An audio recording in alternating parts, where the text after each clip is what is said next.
आइए सर ध्यान देंगे अगले वाले क्वेश्चन पे। Y limited retains 7,50,000 out of its current earning. ये वाला क्वेश्चन देखेंगे जो वाई लिमिटेड का है, ठीक है, दिख रहा है आपको। Y limited retains 7.5 lakh out of its current earning. The expected rate of return to the share holders if they had invested the funds elsewhere is 10%। कितना रिटेन करके रखा सर वाई लिमिटेड ने, कंपनी ने 7.5 लाख रुपए कंपनी के पास में। अगर ये मैं रिटेन ना करके रखूं और शेयर होल्डर को दे दूं तो वो लोग इस पे कितना कमा सकते हैं? 10%। 7.5 लाख रुपए पे 10% वो कमा सकते हैं। The brokerage is 3%। How ever ये जहां पे भी 7.5 लाख रुपए इन्वेस्ट किए जाएंगे उस पे उनको ब्रोकरेज देनी पड़ेगी 3% की। ब्रोकरेज की कॉस्ट लगती है 7.5 लाख रुपए पे, ठीक है। And the share holders come in 30% tax bracket. अब आप बताओ कि कॉस्ट ऑफ रिटेन्ड अर्निंग्स कितनी है। बहुत ही आसानी से मैं इसको कैलकुलेट करूंगा और मैं आपको एक नहीं दो तरीके बताऊंगा इसको कैलकुलेट करने के। सबसे पहले cost of retained earning is nothing but the cost जो अपॉर्चुनिटी मिली है, ठीक है, तो मैं बोलूंगा उसको cost of equity 1 minus tax जो भी वो दे रहे हैं लेस ब्रोकरेज। सो ये है 10%। तो ऐसे मैं कमा सकता हूं अगर मुझे कोई टैक्स ना लगे और कोई ब्रोकरेज ना हो तो। लेकिन अगर टैक्स देना है कमाई पे तो मेरे को टैक्स कितना देना पड़ रहा है? 30%। तो वो माइनस करेंगे, कितना बचा? 10 में से 30% माइनस करने के बाद सर 7%। लेकिन सिर्फ इतने से कहानी हो रही है क्या? नहीं, हमको ब्रोकरेज भी देना पड़ रहा है उस पर। तो हमारे पास नेट कितना बचा? 4%। This is your final answer, cost of retained earning. Sir इतने जल्दी क्वेश्चन खत्म कर दिया और ये फॉर्मूला कुछ समझ में आया नहीं। तो मैं आपको एक ऑल्टरनेटिव वे बताता हूँ, ध्यान दो। अब इससे ना लॉजिक बैठेगा। Let's say for an example company ने ये 7.5 लाख रुपए दे दिए शेयर होल्डर को। आप हो शेयर होल्डर।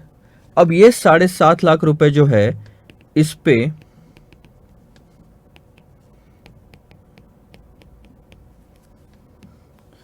आप कहीं और इन्वेस्टमेंट करके 10% कमा सकते हो, ये लिखा है उसमें।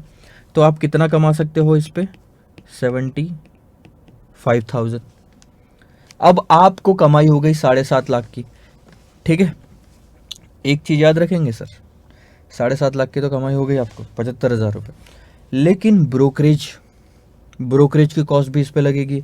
अच्छा, जो आपको 75,000 की कमाई हुई है उस पे आप टैक्स दोगे। पहले तो बात वो करते हैं, टैक्स जाएगा 30% का। सो ध्यान दो,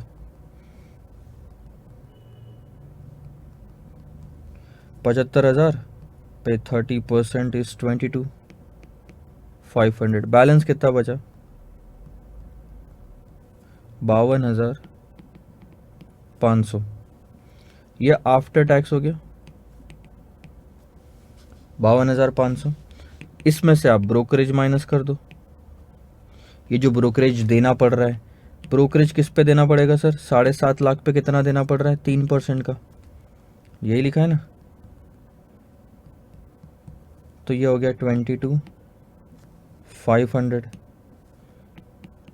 तो आपके पास जेब में कितना बचा सर? सिर्फ 30,000। यानी 7.5 लाख रुपए इन्वेस्ट करके आपके हाथ में कितना बचा है सर? सिर्फ 30,000 का, ठीक है। अच्छा, ब्रोकरेज पे टैक्स क्यों नहीं लिया सर? ब्रोकरेज भी तो खर्चा है। ध्यान देंगे, ये हम कॉस्ट ऑफ रिटेन्ड अर्निंग निकाल रहे कंपनी के एंगल से। ऑल्टरनेटिव सॉल्यूशन में बस आपको घुमा के बता रहा हूँ इन्वेस्टर के एंगल से। लेकिन अगर आप कंपनी के एंगल से देखोगे तो कंपनी के एंगल से पूरे की पूरी ब्रोकरेज की जो अमाउंट है वो देनी पड़ती।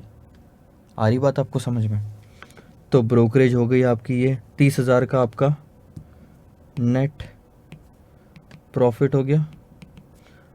और देयरफॉर आप बोल सकते हो रिटर्न ऑन इन्वेस्टमेंट, क्योंकि शेयर होल्डर के एंगल से निकाल रहे हो। तो रिटर्न मेरे को कितना मिला? 30,000। और इन्वेस्टमेंट मैंने कितना किया था? 7.5 लाख। पता करो, आया 4% का। वही चीज़ ऊपर आ रहा था, 10% लेस 30%, तो 7% बचा। इसमें से 3% माइनस कर दिया तो 4% बचा। बस यही तो चीज़ हमने निकाली। मैंने अभी अमाउंट में बताया आपको। अगर हम दे देते हैं किसी को तो वो उस पर कितनी कमाई करेगा सर? 10% की कमाई करेगा। 10% की कमाई आपको हो जाएगी, उसमें से ब्रोकरेज और टैक्स दोनों देना पड़ेगा, जो कमाई है उस पर पूरा टैक्स देना पड़ेगा और ब्रोकरेज का भी आपको अमाउंट देना पड़ेगा। तो ऐसे करके आपका टोटल 4% की उनकी इनकम आती है। तो कंपनी की कॉस्ट कितनी हुई सर? उतनी ही कंपनी की कॉस्ट हुई, 4% की।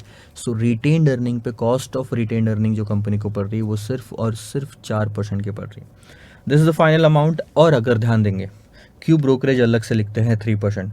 लेट्स से अगर ये रिटेन्ड अर्निंग नहीं होती और हमको बाहर से पैसा रेज करना पड़ता, और अगर हमको बाहर से पैसा रेज करना पड़ता तो कंपनी को उस पैसों पे 10% का प्रॉफिट होता और उस पर 30% का टैक्स देना पड़ता। ठीक है, रिटेन्ड अर्निंग में उस टाइम पे क्या होता है कि ब्रोकरेज नहीं देना पड़ता। So this is the final answer to this question. 4% है, आंसर लिख लो। ठीक है, काफ़ी सारे क्वेश्चंस आपके होमवर्क से रिलेटेड भी है, तो होमवर्क जो होंगे वो होमवर्क के करते जाओ। मैं बता नहीं रहा हूँ, जैसे ये कोई क्वेश्चन था ये होमवर्क है, तो आखिरी में अगर होमवर्क लिखा है तो वो करते जाओ, जो होमवर्क वाली नहीं है वो मैं आपको बताते जाऊँगा। सो इस तरह से सर हमारा काम ख़त्म हुआ। एक और क्वेश्चन यहाँ पे जो दिख रहा है इसमें वो अपन नेक्स्ट टाइम सॉल्व करेंगे। सो फिलहाल के लिए सिर्फ इतना से, ये भी एक आपका छोटा सा वीडियो था। Complete the lecture and then will meet in the next lecture with the new question. Bye bye.